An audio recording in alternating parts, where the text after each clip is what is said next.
All right, what's up, guys? This is Brendan from Gateway Defense, and we are down here at the Big Tex Ordnance Facility in Conroe, Texas.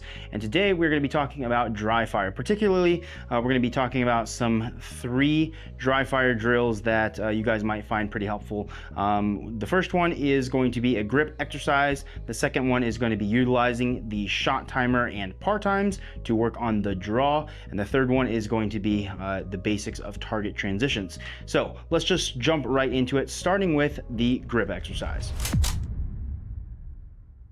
To get started with good dry fire, all you're really going to need is your pistol. So right here I've got my M&P 2.0. This is the 5-inch model. I've got a Trijicon SRO on here and an Apex trigger, and that's pretty much the setup right here. Now this is my competition gun and also my teaching and concealed carry gun. This gun pretty much does it all for me, and so the biggest thing for dry fire is just obviously making sure there's no ammo present, right? And so of course we have a clear gun here, and then the magazines on my belt don't have any ammo in them as well. So we're all good to go here, and this is a safe direction off this way, and we can safely press that dead trigger. All right, so with safety kind of out of the way, the other thing you're gonna need is a shot timer. So right here I'm using the AMG Lab Commander timer.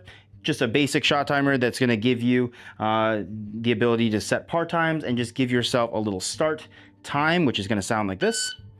Just a little beep like that, and that's going to let me know when to start going. All right, so the first thing we're going to do is going to utilize a shot timer, but really what we're going to work on is making sure that we have a durable grip. All right, so the way, one of the things that I'm looking for in the grip is the ability to essentially slap the trigger as hard and as violently as I can, and for it to have a minimal effect on my sights. So I want to be able to slap the trigger and not move the sights. And the reason is when we are shooting fast, very, very quickly, no one is prepping the trigger and carefully pressing to the rear. Everyone is just simply pressing the trigger as quickly as they can, and that tends to induce a lot of muzzle movement. So if you were to watch the end of my gun right here, as I press the trigger, if I'm not careful, every time I pull the trigger, that muzzle is gonna move off to kind of that left side, right?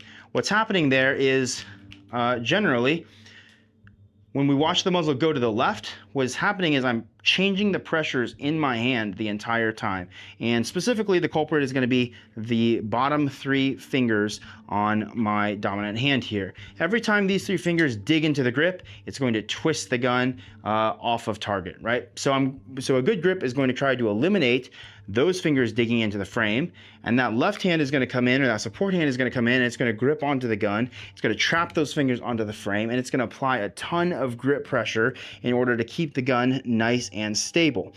A good durable grip then should allow me to take my finger and just touch the trigger and simply slap through the trigger and have very limited or minimal movement in my sights pretty much at all. Now, is necessarily slapping through the trigger the most ideal trigger press in all situations?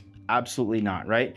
But if it's the least ideal trigger press and my grip is still holding up to it and able to keep the gun nice and still, I think that's a good win-win situation for us. So if we build that grip off the draw every single time, we're going to be in a good position so that we can either slap the trigger or carefully prep the trigger and press from the wall. Either one of those things is going to just complement a good grip. So here is the drill that we're going to do in order to try to dial this in.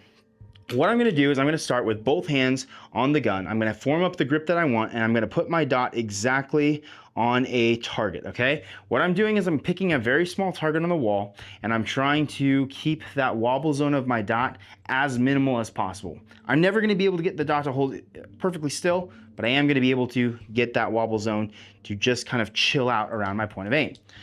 From there, I'm going to set a delayed time on here. So I'll click the go button, I'll bring the gun up, and I will just wait. And as soon as that timer goes off, the goal is going to be to smash that trigger as quickly and aggressively as possible.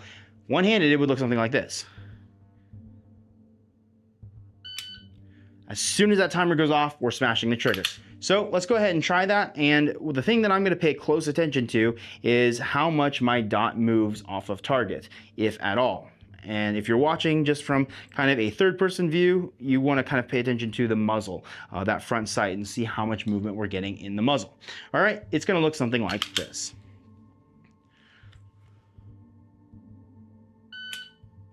All right, very slight amount of movement, kind of went low and left. Let me see if I can replicate something that I really see often and to where you can maybe see it a little bit better. All right, pulled the trigger. You guys saw that muzzle take a deep dive, right? It went down and to the left.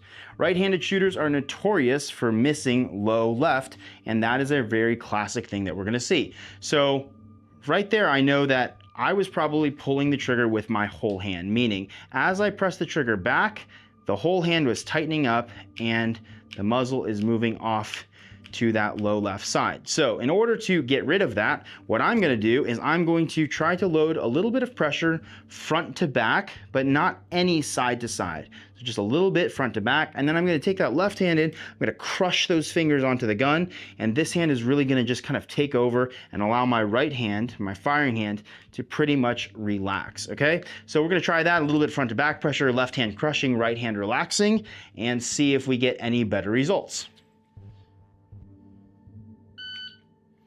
All right, that was pretty good. The trigger wasn't reset, but it was still nice and stable. That one was good as well.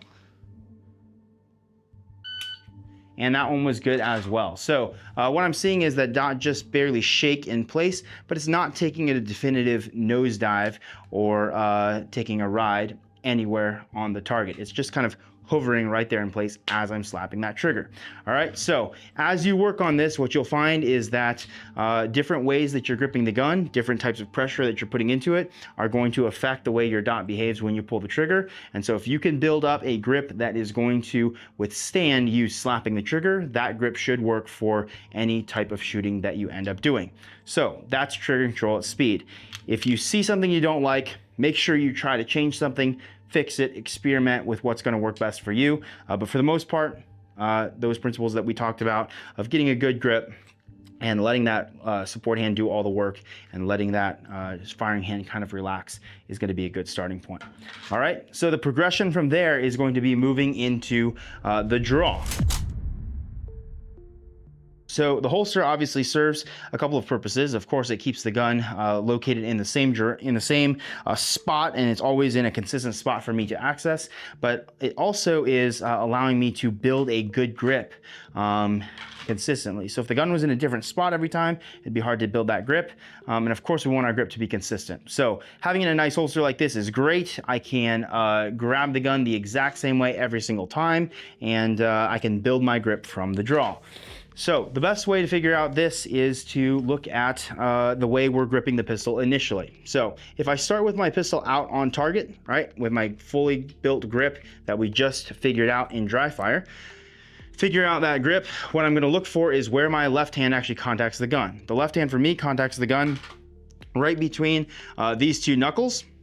That's the initial contact point. So I'm touching there and then I am pivoting on that knuckle, right? So I find that spot, I keep a good grip, and I go try to reholster, and that's gonna tell me that my hand will start to break off the gun over here kind of to my right side.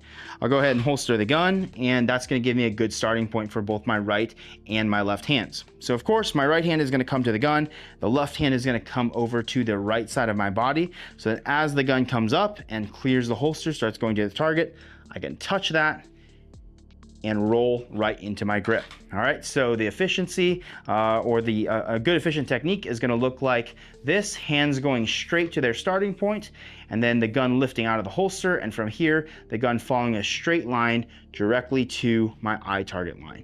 Okay, so of course, there's a lot more to break down with the grip and the draw, but that's the basics, and that's what I'm looking for to happen.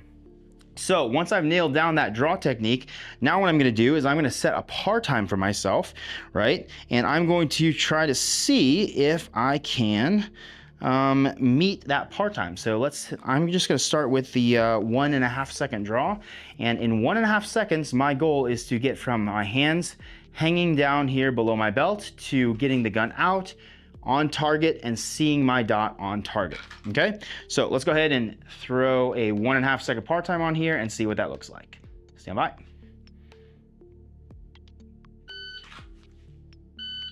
All right, there we go. You guys could see that the dot was presented. It was settled on target well before the 1.5 second mark. So that is a good to go rep. Again, I'm just moving at the speed that I can process information. Just we'll show that one more time.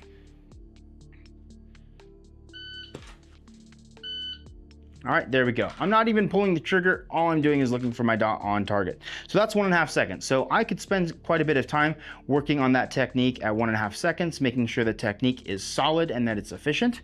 And then once that technique is feeling pretty good, I'm gonna go ahead and I'm gonna lower the par time. So lowering the par time is going to put a little bit of pressure on me to shoot or to get the gun out a little bit faster. And so I will go ahead and drop this down. Let's drop this down to a 1.2 seconds. All right, 1.2 seconds.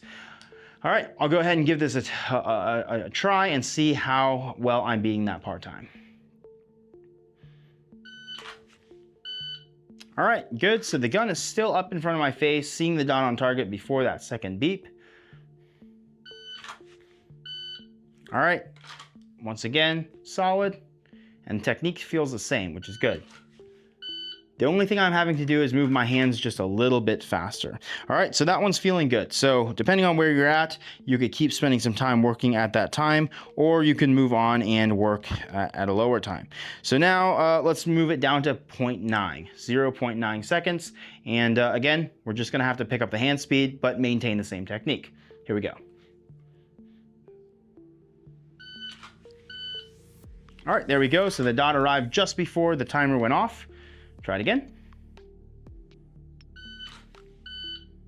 All right, again, we're just beating that par time, which is good.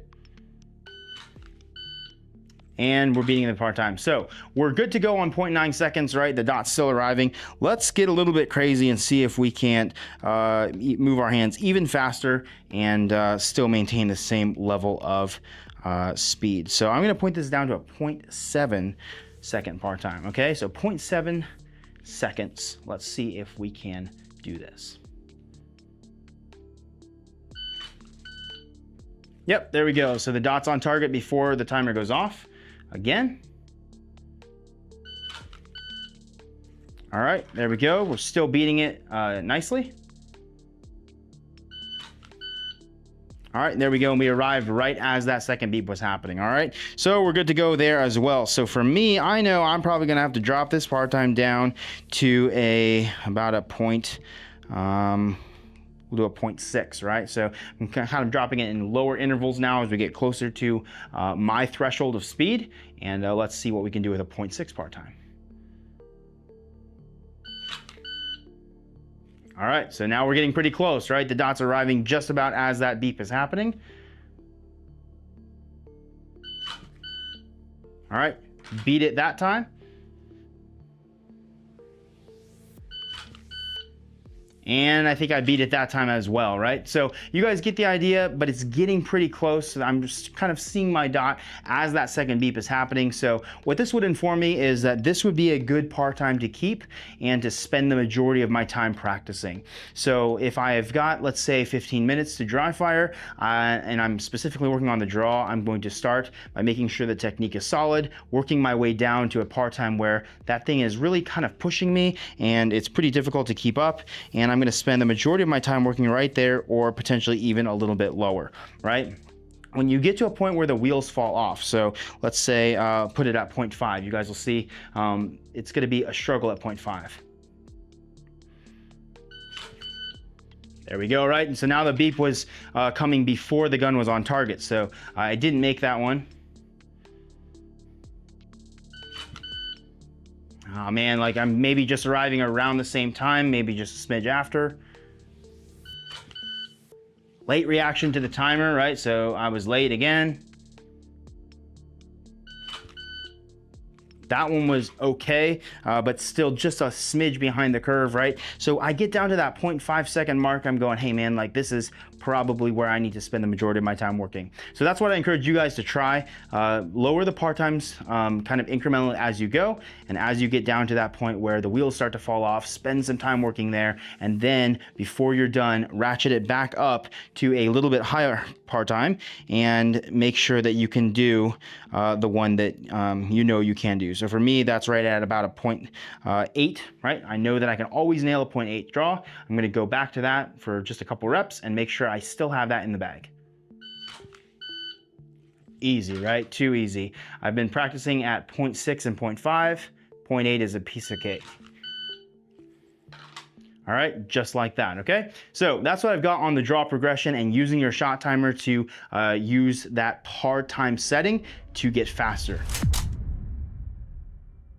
All right, so the last drill is going to be target transitions.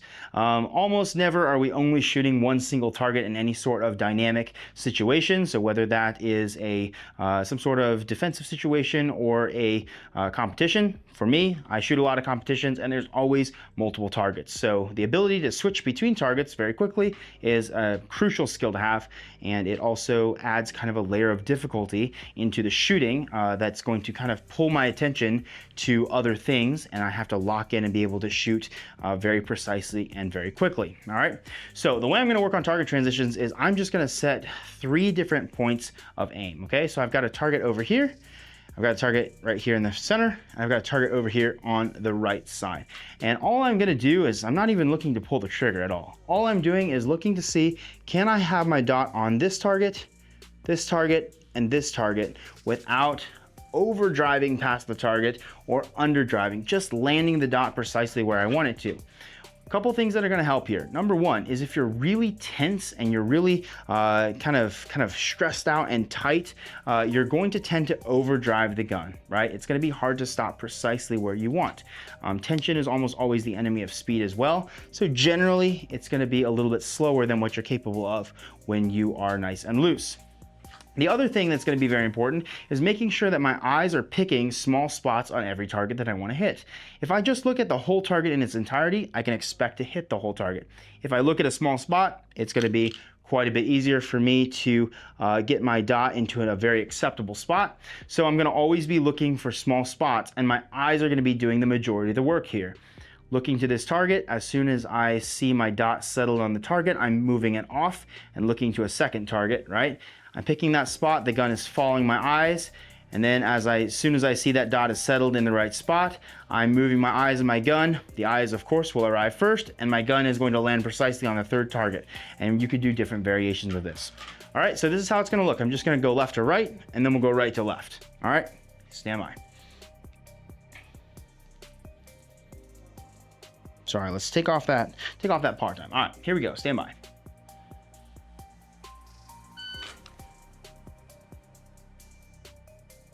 All right, that's it, right? All I'm looking for is picking the spots on the target and letting the dot arrive on each spot as precisely as I can. All right, now we'll go right to left.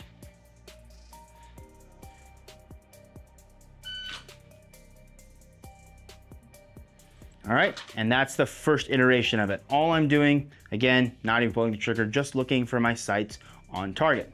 All right, as we move on from there, we're gonna start making it a little bit more complicated. So now we're gonna do something called designated target. I'm going to pick one of the 3 targets, and I'm gonna start and end on that target, and I'm going to go to each of the other targets in between. All right, so if target 1 is designated, we're gonna go target 1, target 2, target 1, target 3, target 1, okay? This is really gonna be an eye workout, a vision workout. Let's see what this looks like. Stand by.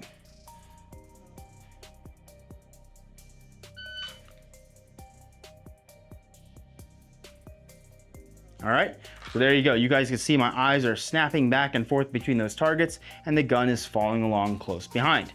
I can do this with any target. Let's set 2 as designated. So we'll go 2, 1, 2, 3, and 2. Stand by.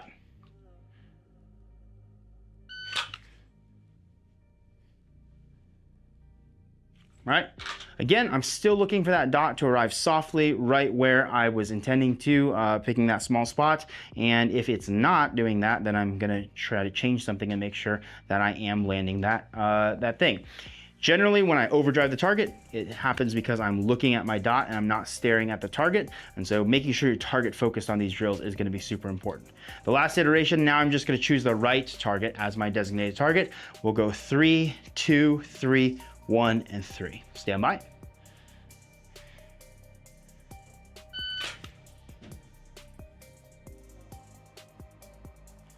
And there you go. So Target transitions, you can do a ton of different ways. You can use big targets, you can use small targets, you can put them in depth. Right now I'm just using 3 random objects in the room, and that's good enough. You can start adding in trigger presses if you'd like, but I think the most important part about it is understanding how your gun arrives and making sure your eyes are doing most of the work. All right, guys, so that's it. That is my take on 3 of the really best kind of return on investment drills that you can start doing right now in Dryfire today. If you have any questions about any of those drills, be sure to reach out or leave a comment. We'd love to get back to you. Until next time, keep practicing shooting, and we'll see you on the next one.